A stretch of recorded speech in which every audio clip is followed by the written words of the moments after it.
Continue with chapter cash flow statement. In this video, we will discuss another example of cash flow statement, that is without adjustment. As you can see in the question, a balance sheet is given to you of 31st March 2020, 20 and 2019, and note number 1 is written in front of reserve and surplus, and in additional information, notes to accounts, reserve and surplus detail is given. So no any another information is given, so this question is cash flow statement without adjustment. So I have already drawn the format of cash flow statement. So cash flow statement for the year ended 31st March 2020, particulars, amount and amount. The very first activity is cash flow from operating activities. सबसे पहले हम इसमें लिखते हैं net profit before tax and extraordinary items.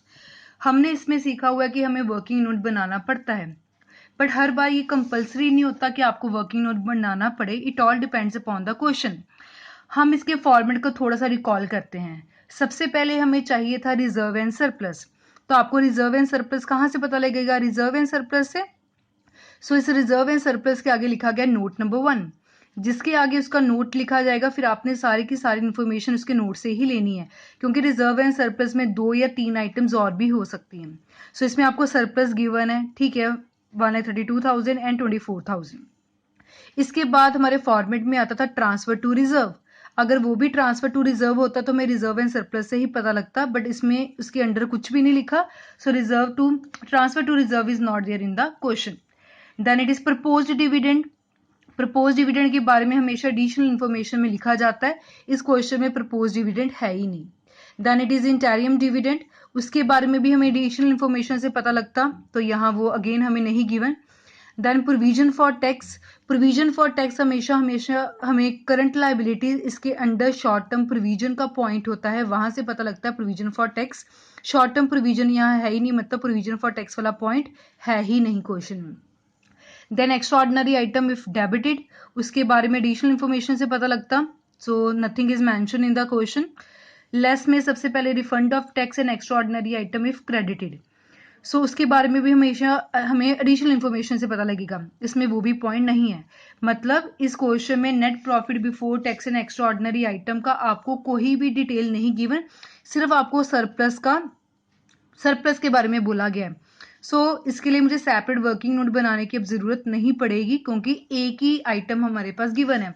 So surplus का formula होता है closing minus opening. 1,32,000 minus 24,000, it comes to be 1,08,000. So मैंने माइनस करके यहाँ लिख लिया 1,08,000. इसके बाद हम लिखते हैं adjustments for non cash and non operating items. अगर हम इसका फॉर्मेट थोड़ा सा रिवाइज करें, सबसे पहले हमें चाहिए होता है डेप्रिसिएशन. डेप्रिसिएशन या हमें टेंजिबल एसेट के साथ गिवन होती है या नीचे गिवन होगी, तो कुछ भी क्वेश्चन में नहीं है. इसके बाद हमारे पास आता था गुडविल, पेटेंट, ट्रेडमार्क, अमोर्टाइज्ड. उसके बारे में हमें इनटेंजिबल एसेट से पता लगना था, तो क्वेश्चन में इनटेंजिबल एसेट है ही नहीं. देन किसी भी तरह का कोई भी इंटरेस्ट हो डिबेंचर्स के ऊपर, bank loan, bank overdraft, cash, credit, कुछ भी क्वेश्चन में हमें नहीं given. Then loss on sale of fixed asset, nothing is mentioned. Increase in provision for doubtful debt, nothing is mentioned in the question. Less में dividend income, interest income, rental income, gain on sale of fixed asset and decrease in provision for doubtful debt, कुछ भी हमें question में नहीं given. सो मतलब adjustment for non cash and non operating item हमें कोई भी क्वेश्चन में नहीं गिवन. सो ये हमें लिखने की जरूरत ही नहीं थी.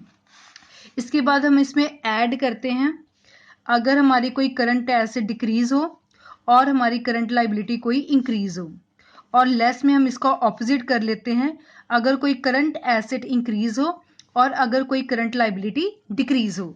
सो हमने सिर्फ करंट एसेट और सिर्फ करंट लाइबिलिटीज की बात करनी है.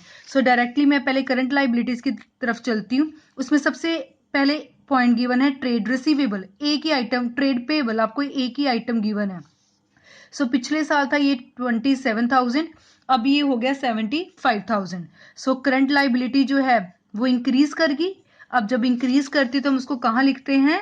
एड में लिखते हैं. सो मैंने लिख लिया इंक्रीज इन ट्रेड पेबल. सो 27 और बाद में 75 हो गया, दोनों का जो डिफरेंस है दैट इज 48,000, तो इसको मैंने यहाँ लिख लिया। अब करंट लाइबिलिटी में और कोई पॉइंट नहीं है, so then move to the current assets. Current assets में सबसे पहले आपके पास है करंट इन्वेस्टमेंट, ये तो यहाँ आती नहीं है because it is a part of cash and cash equivalents. Inventories पहले थी 24,000 की, बाद में होगी 1,07,000। सो करंट एसेट बढ़ गई है। जब करंट एसेट इंक्रीज होती है तो हम लेस में लिखते हैं, सो यहाँ लिख लिया increase in inventories. So inventories में कितना इंक्रीज आया है, हम माइनस कर लेंगे 1,07,000 से 24,000, ये आपके पास आ जाएगा 83,000।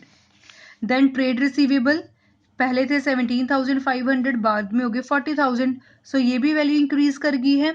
सो करंट अगर एसेट इंक्रीज करते तो हम लेस में लिखते हैं, so increase in trade receivable. So 40,000 में से 17,500 हमने माइनस कर लिया, ये हमारे पास आ गया 22,500। इसके बाद कैश एंड कैश इक्विवेलेंट, ये तो एक सेपरेट आइटम होती है, इसमें तो हम इंक्लूड ही नहीं करेंगे। So done with current assets and current liabilities. So 48,000 हमने बाहर लिखा, 1,08,000 में इसको प्लस किया तो 1,56,000 आ गया। ये लेस वाली दोनों आइटम्स को हमने प्लस किया, ये 1,55,500 आ गया। ये लेस वाली आइटम है इसलिए मैंने ब्रैकेट में लिख दी। अब इसमें से इसको माइनस किया तो ये आपके पास आ गया 50,500। इसके बाद हम लास्ट में करते होते income tax paid. So question में इनकम टैक्स पेड के बारे में कुछ नहीं कहा गया। So this is a final answer. Positive आ रहा है तो यहाँ लिख देंगे cash flow from operating activity. इसके बाद हमारी सेकंड एक्टिविटी होती है cash flow from investing activities. इसमें हम करंट फिक्स्ड एसेट्स और नॉन करंट इन्वेस्टमेंट की बात करते हैं। फिक्स्ड एसेट, सो सीधा ध्यान हमारा नॉन करंट एसेट की तरफ जाना चाहिए। सो इसके अंडर आपको टेंजिबल एसेट्स गिवन है। पहले टेंजिबल एसेट थी 2,52,000 की, बाद में होगी 2,94,000 की, तो ये इंक्रीज होगी है। इंक्रीज का मतलब होता है कि हमने परचेज कर ली और टेंजिबल एसेट्स को परचेज कर लिया है। सो मैंने यहाँ लिख दिया परचेज ऑफ टेंजिबल एसेट्स। कितनी और परचेज किए हैं, दोनों को माइनस कर लिया तो ये आपके पास आ गया 42,000। परचेज की हैं तो ये नेगेटिव आइटम होते हैं बिकॉज कैश का आउटफ्लो होता है। देन नॉन करंट इन्वेस्टमेंट पहले थी 18,000, बाद में होगी 48,000 की, तो ये भी इंक्रीज कर गई है। सो इंक्रीज का मतलब इसको भी हमने परचेज किया है, purchase of non current investment. So कितना परचेज किया, 18,000 को 48,000 को 18,000 से माइनस कर लेंगे, it comes to be 30,000। Purchase किया है तो नेगेटिव होगा बिकॉज पैसे का आउटफ्लो होता है और इन्वेस्टिंग एक्टिविटी में कुछ भी नहीं आता। सो दोनों माइनस वाली आइटम को प्लस कर लेंगे तो आपके पास आ गया 72,000, बट ये माइनस का ही रहेगा। अब नेगेटिव का आ रहा है तो यहाँ मैं लिख दूंगी cash used in investing activities. Third मेरे पास आता है फाइनेंसिंग। सो मैंने लिख लिया cash flow from financing activities.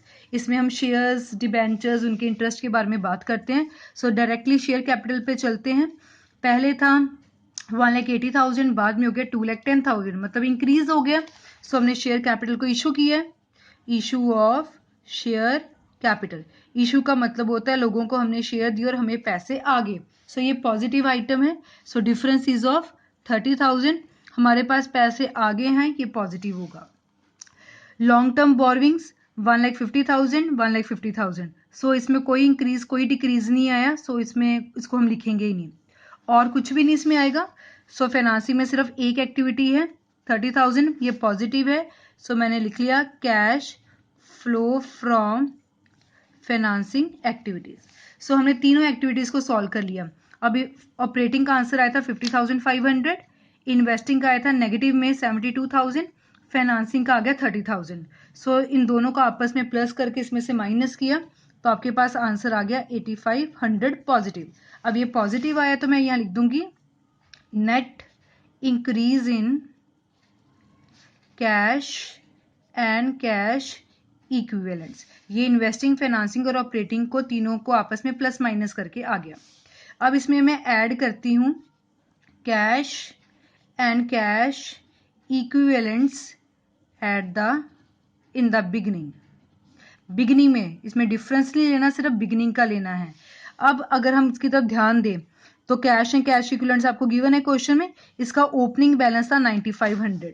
So opening balance मैंने लिख लिया कैश एंड कैश इक्विवेलेंट्स का 9500। इसमें करंट इन्वेस्टमेंट्स भी हम इंक्लूड करते हैं। सो करंट इन्वेस्टमेंट का ओपनिंग बैलेंस है 60,000। सो करंट इन्वेस्टमेंट होगी 60,000। इन दोनों को प्लस किया तो आपके पास आ गया 69,500। इसमें ये 85,000 हमने प्लस कर लिया जो हमारा सभी एक्टिविटीज को सॉल्व करके आया था, तो आपके पास आ गया 78,000। अब जो ये 78,000 है ये किसके इक्विवेलेंट आना चाहिए? Cash and cash equivalents at the end. तो एंड की तरफ ध्यान दें, कैश एंड कैश इक्विवेलेंट्स का एंड बैलेंस था 24,000 लास्ट बैलेंस क्लोजिंग बैलेंस, और करंट इन्वेस्टमेंट का था 54,000। अगर इनको प्लस करें तो वो किसके इक्वल आ रहा है? 78,000 के। तो अगर ये क्लोजिंग बैलेंस आपके इस बैलेंस से मैच करता है, ये बैलेंस कैसे आया? जो नेट इंक्रीज था उसको हमने ओपनिंग बैलेंस में प्लस किया, ये दोनों सेम होने चाहिए, इसका क्लोजिंग और इसका टोटल, तभी आपका क्वेश्चन सही होगा। अगर ये मैच नहीं करते तो मतलब कोई ना कोई मिस्टेक कमिट होगी। So this is about cash flow statement without adjustment, मतलब no working notes to be prepared. आपको जो इन्फॉर्मेशन गिवन है डायरेक्टली हमने उसको फॉरवर्ड में पुट की और आंसर को सॉल्व कर लिया।